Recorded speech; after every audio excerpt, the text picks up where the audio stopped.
Vocês vivem dizendo que o governo é ineficiente. O governo é extremamente eficiente para aquilo que ele se propõe. O objetivo do governo não é dar educação, dar saúde, dar qualidade de vida. Tudo isso são desculpas, são mentiras criadas para que você não se revolte contra ele. A única função real de um governo coercitivo, que é o Estado, é tomar o seu dinheiro. E isso ele faz como ninguém. Claro, usando como artifícios para evitar a revolta muitas mentiras, como por exemplo, que o seu salário é corrigido pela inflação. E isso te dá aquela tranquilizada no peito, né? Você pode ficar acomodado porque você pensa que não está sendo roubado. Logo, não precisa fazer nada, não precisa se proteger. Mas assim como na lorota da educação e da saúde, a lorota da inflação também existe. E é por isso que eu volto a afirmar: o Bitcoin está de graça, especialmente para o brasileiro. Mas o que é isso, meu Deus? Um relatório dos likes do canal. Vocês não estão dando like, não? Não é possível, eu vou desistir. Peraí, vou até ver direito aqui, vou até o óculos do 38 para me ajudar a enxergar melhor esse absurdo que eu tô vendo aqui. Que é isso, meu nobre? Olha aqui a situação, hein? Ninguém dá like no canal. Aí eu vou desistir, hein? Vou desistir, vou parar com esse negócio de fazer vídeo, que não tá dando certo não, né? Deixa o like aí, custa nada. Começa o vídeo de hoje com este gráfico que está aí na tela, um lindo gráfico maravilhoso que compara o crescimento do salário médio brasileiro contra o M2, que eu já vou te explicar o que é. Isso de 2010, estamos aqui, né? Até hoje, até 2024. E olha essas bolinhas azuis, que gracinha! Elas representam aqui o aumento, o crescimento do seu salário ao longo desses 14 anos. Olha que legal, as bolinhas vão subindo pouco a pouco, pessoal. Ou seja, o seu salário vem sendo reajustado. Deve estar muito próximo ao da inflação. Isso se você acreditar que inflação é aquela cestinha lá, é aquele índice IPCA, IGPM, IGGGI que o governo cria, né? Uma cesta de produtos e serviços que ele escolhe. Quem escolhe? Ele. O político define quais produtinhos estarão dentro dessa maravilhosa cesta e de vez em quando altera a regra para definir o que é a inflação. Mas inflação não é aumento de preço. Aumento de preço é consequência da inflação. Inflação, como o nome diz, é uma inflação da base monetária,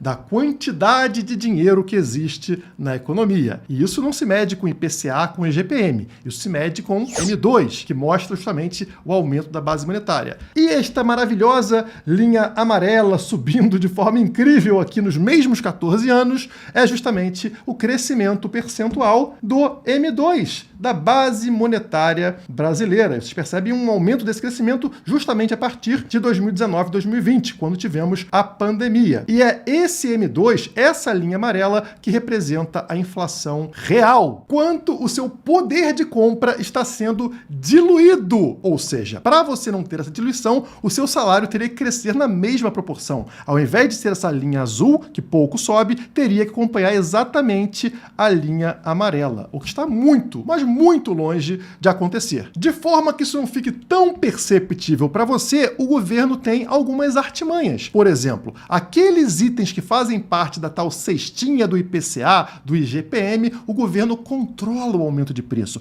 Ele evita que esse aumento de preço fique muito descolado do seu salário, porque você conseguiria enxergar isso no próprio índice. Enquanto isso, os outros índices que estão fora da cesta sobem muito acima da média. Outra forma de manipular isso é com shrinkflation, ou reduflação em português. Você vai comprar aquela linda barra de chocolate no mercado, mas ela vai cada vez encolhendo mais de tamanho, sem que você perceba a diferença de 5% no tamanho, depois a diferença de 7% no tamanho, a diferença de 10% no tamanho, e aí, quando você analisa a diferença de preço, não mudou tanto, né? É, claro que mudou. Se você estiver analisando ali o preço pelo quilo, mudou extremamente. Mas quando você analisa o preço pelo mesmo item, aí não mudou. Afinal, o item encolheu. Não só isso, alguns itens vão manter o mesmo tamanho, mas a qualidade vai cair. Por exemplo, o leite condensado, que virou aí um leite de qualquer coisa misturada que vendem atualmente. E dessa forma, a sua qualidade de vida vai piorando pouco a pouco, meio que cozinhando o sapo, né? Lentamente, e você não percebe, porque essa diferença acaba parecendo pequena para você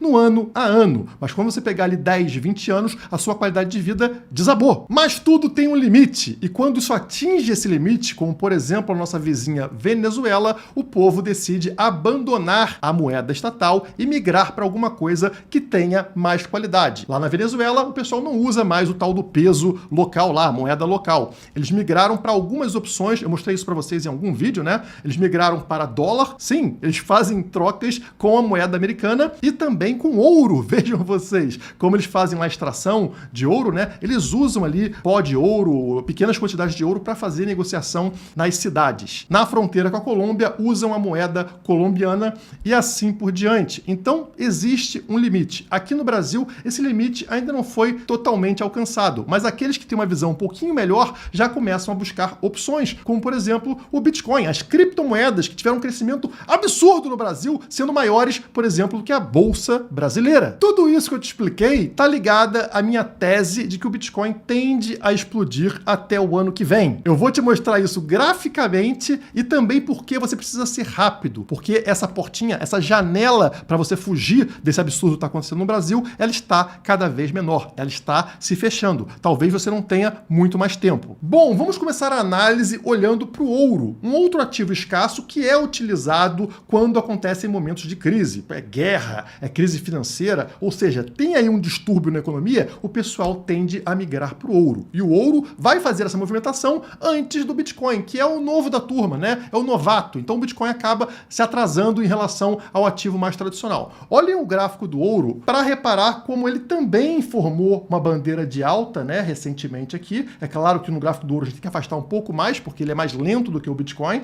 mas era a mesma formação aqui de bandeira de alta, com um rompimento justamente nesse momento que vocês estão vendo aqui na tela, né? Rompeu e aí teve a disparada que é esperada, fazendo o ouro alcançar uma nova alta histórica. Acontece que o Bitcoin é conhecido como ouro digital, justamente devido às suas qualidades, né? A sua escassez, a sua emissão controlada, o seu hedge contra excesso de liquidez. E olhem como está o gráfico do Bitcoin nesse momento. Esse é o gráfico semanal, né? Tivemos então essa forte subida e depois esse canal aqui descendente criando, né? Fazendo uma formação de bandeira de alta que vai ser confirmada a partir desse rompimento que ainda não aconteceu. O preço está aqui, ó, nesta setinha amarela aqui embaixo, né? 57 mil dólares. Portanto, estamos na parte de baixo dessa potencial bandeira de alta. Agora, qual seria a tendência quando o Bitcoin tem as mesmas qualidades, mesmas características de que o ouro de proteger você desses distúrbios da economia? Seria o preço eventualmente voltar a subir, como eu espero, para o último trimestre desse ano e para o ano que vem, romper o topo dessa bandeira e assim como o ouro atingir uma nova alta histórica lá em cima.